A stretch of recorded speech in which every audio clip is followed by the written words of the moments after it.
The Holy Gospel according to Mark. Glory to you, O Lord. James and John, the sons of Zebedee, came toward him and said to him, "Teacher, we want you to do for us whatever we ask of you."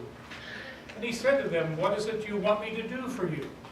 And they said, "Grant us to sit one on your right hand and one on your left in your glory." Jesus said to them, "You do not know what you are asking. Are you able to drink the cup that I drink and be baptized with the baptism that I am baptized with?" They replied, "We are able." Then Jesus said to them, "The cup that I drink you will drink, and with baptism with which I am baptized you will be baptized. But to sit at my right hand and my left is not mine to grant, but is for those for whom it has been prepared." When the 10 heard this, they began to be angry with James and John. So Jesus called them and said to them, "You know that among the Gentiles, those with whom they recognize as their rulers lord it over them, and their great ones are tyrants over them. But it is not so among you. But whoever wishes to be great among you must be your servant. And whoever wishes to be first among you must be your slave, must be the slave of all.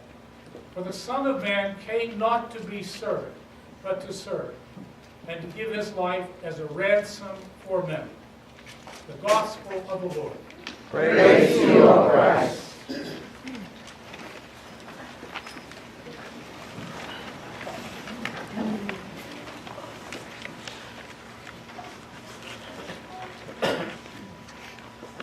We've asked our bishop to speak to the children of the congregation.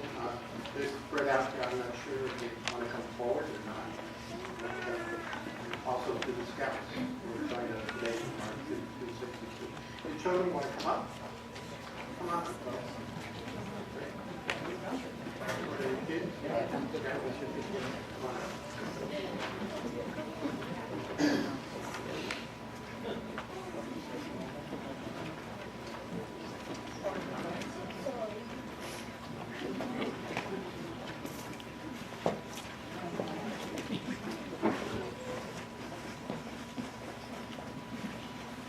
Sit over here.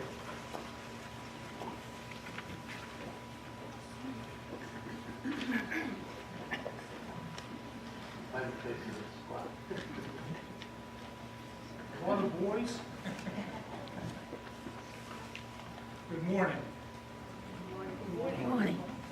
If I were to say that you went into a room and there was candles burning on a cake, that there were party hats on, that there were decorations all over the place, where do you think you'd be going to?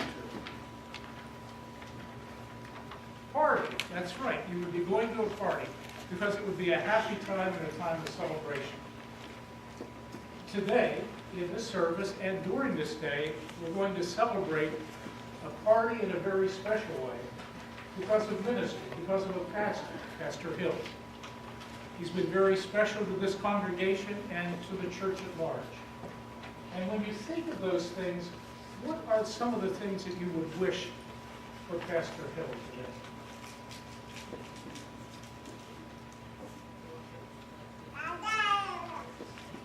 Pardon? Good retirement afterwards.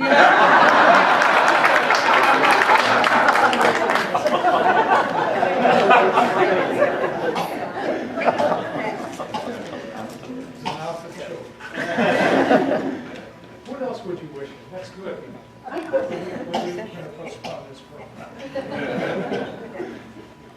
Would you wish him happiness? Joy? Love? These are all special things. I see all these heads nod. So it's very important to know that a pastor is loved and receives the love and best wishes for the people of God in this place. I have a special appreciation for ministry of pastors in many different places. I don't know, do you know what a bishop is? Bishop is a pastor who has oversight, that's what the word means, oversight over congregations, pastors, deacons, and the like. So if you think about it, one who has oversight over the people, who has a special role, I want to tell you that we are part of a great church. A church in many expressions, Lutheran, Catholic, Methodist, Presbyterian, Episcopal, are all churches where God has oversight over us and entrusts to us ministry. Pastor Hill, he's been entrusted ministry for 45 faithful years. And so on this day, I hope that you will remember that it is a day of celebration, that you are a part of a great church, that God loves you, and that on this day, it is a day of love and joy. It is a day the Lord has made, and we do indeed rejoice and be glad. Let us pray. Almighty God, we give you thanks for children and youth. We give you thanks for the church that has been, the church that is, and that the church will be. Bless all who are here, but most of all, we ask that you would help us to remember that your call continues to come to us through Jesus Christ our Lord. Amen. Amen. Thank you.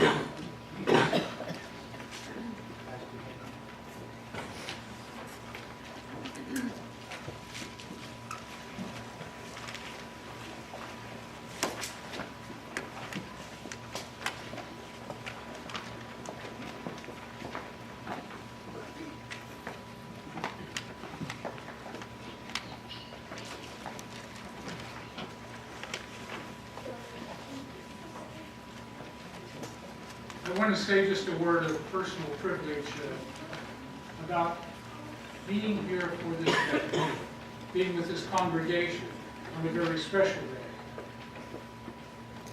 The synod of which we are a part of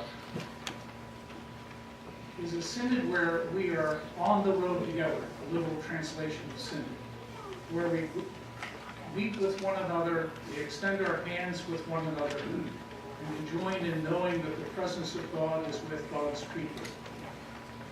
I appreciate it, especially the opportunity to be here for Pastor Hill's 45th anniversary of ordination. A significant day and a significant person. Grace, mercy, and peace from God our Father and from our Lord Jesus Christ. Amen. Then I heard the voice of the Lord saying, "Whom shall I send, and who will go for us?" And I said, "Here I am, send me." The call of Isaiah, or the renewal of the call of Isaiah, is very interesting in its setting. Isaiah sees the Lord sitting on a throne.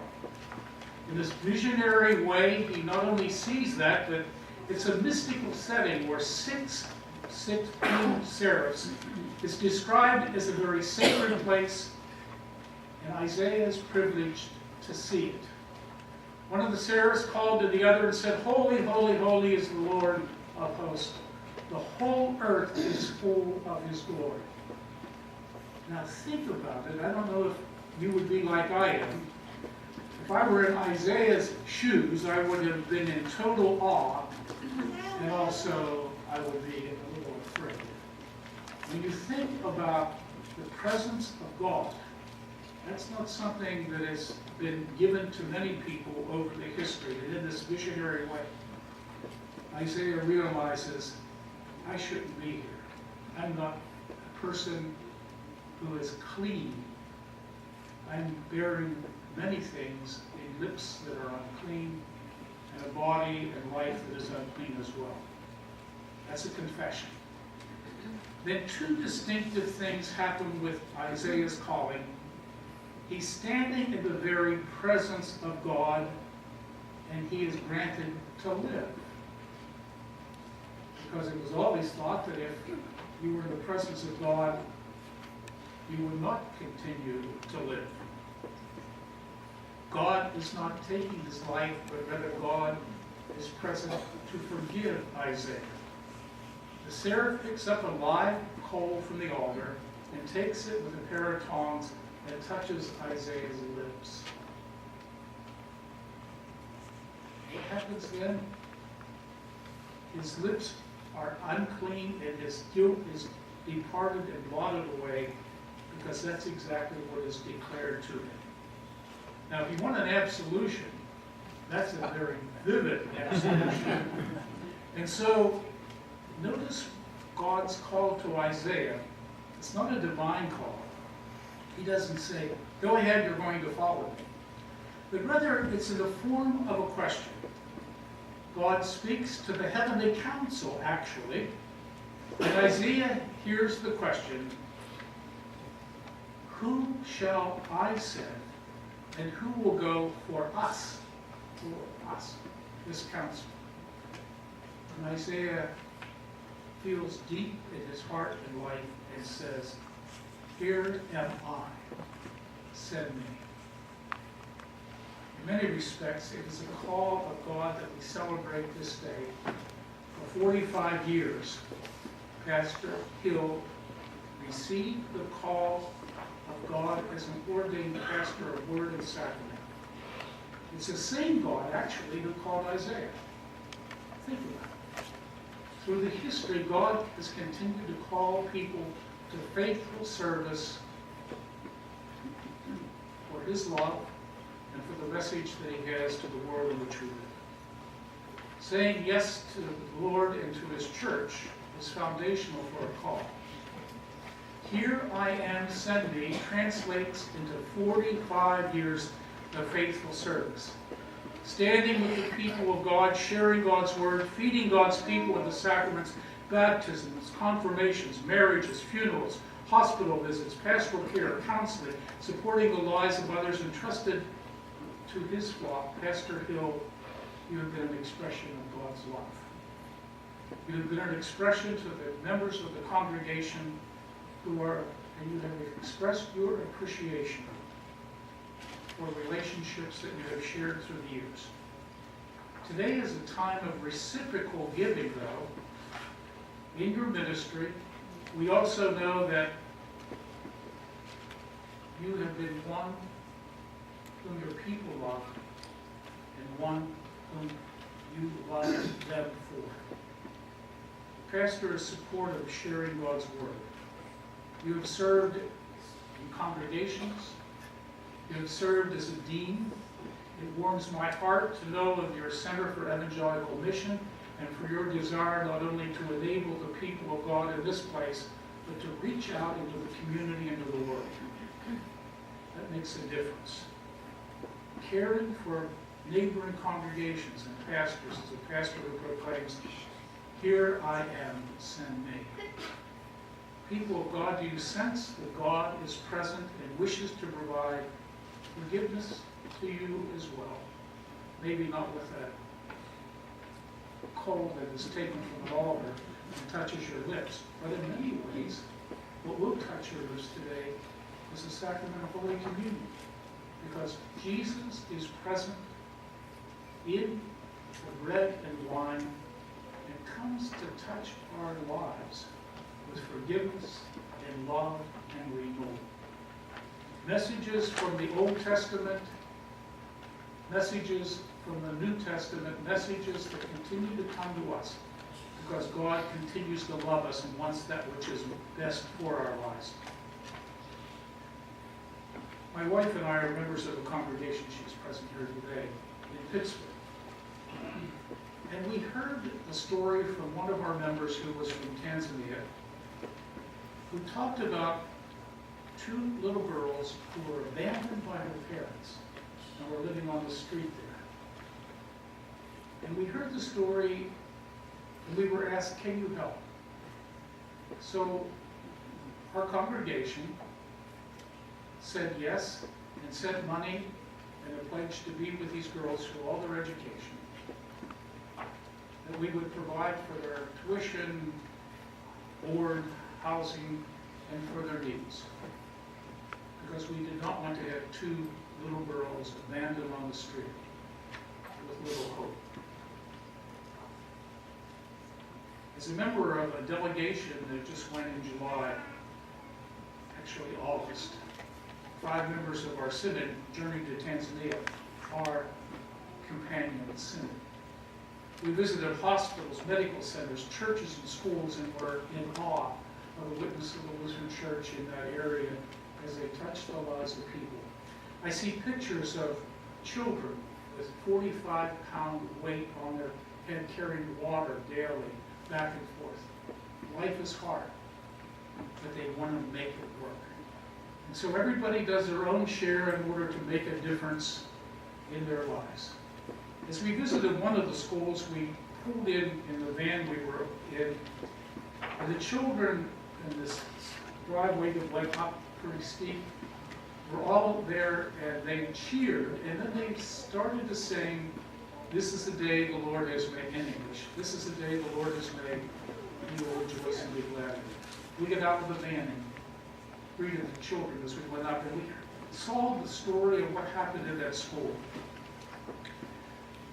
This is the school that this synod has helped build and sustain over the years. This is the school that you have built and sustained over the years. While we were there, the program began with older students. As we sat there and watched these presentations, which were wonderful, they were spiritual, they showed their wisdom and their hospitality.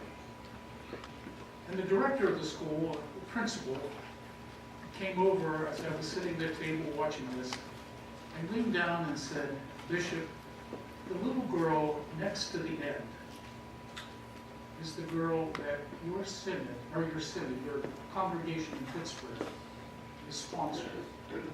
Now the school would not have been there if it hadn't been for the synod. And the opportunity to show two little girls that they were loved and entrusted to those things, I think that resonates so much with who will go for us. And the response comes, "Here I am, send me." You have been sent to dirt roads, places in Tanzania. You have been sent to places where you're making a difference with God's love. Who shall I send and who will go for us? I thank God for Pastor Hill's 45 years of ministry. It has been faithful. It has made a difference. And he continues to witness in such a way to be able to say that it's not just who we are now, but how we reach out to a synod, to a community, and to a world in need. Thank you for your proclamation. Thank you for giving your love and your care. Here am I, send me. It's a response that not only Pastor Hill has given, it's one that God calls us to do. May we be blessed this day by that same Spirit that was with Isaiah as he responded, and as you have opportunity to receive the Lord Jesus into your life and all things that you do and say, God can make a difference in our life. Thanks be to God. Amen.